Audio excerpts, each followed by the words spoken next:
na-experience din namin pumunta ng Red Sun with friends Merlina and si Fatima. Siyempre, I never really know what's going on. Look at me sometimes like all you want to do is run. Hear me out, hear me out. Siyempre, bago gumala at sumakay ng camel, kumain muna kami. Selfie-selfie muna, kapatid ni Marlene at saka yung driver.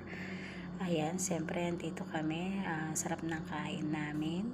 With Auntie Marlene, and Julie B. Kaya may adobo. At saka yung asawa. Si Ate Marlina, si Ate Malu, tsaka yung barkada, tsaka yung asawa nito, tsaka yung best friend niya, best friend nila, si Neng, ayan. Driver nila yung nakasombrero. Of course, si Ate Marlina, ayan, nakasombrero din.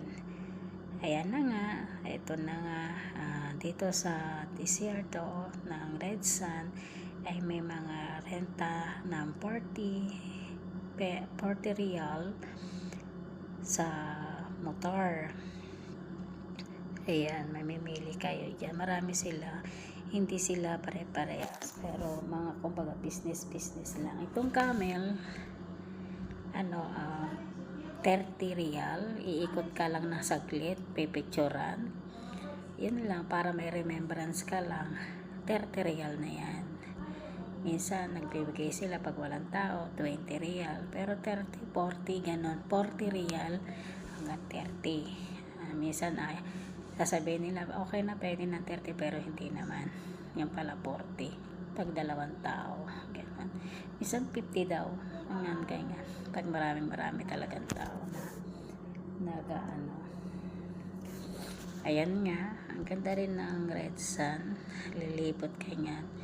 Yung pagsakay mo sa motor, 4 hours, I think 4 hours. Ayan si Ate Marlena. Pumunta muna kami dyan ng Hello! Ayan, mga nag-ride kami. Ayan, ako ang driver, si Ate Marlina ang Hi! Okay, ito.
kami dito, tinulungan kami nung driver nila Fatima at saka yung kapatid ni Marlene, yung brother ni Marlene yan. Ayan, kami dalawa ni Ate Marlena. Nalubog kasi kami. Siyempre, hindi mawawala ang selfie para mayroon memories at moment namin sa first time. How many years din kami nag-stay dito sa pag-work. Siyempre, for the last year, naranasan namin magpunta ng Red Sun. Hindi natin alam, baka last na to, o diba? Kaya happy lang, to be continue po tayo. Mayroon pa pong camel.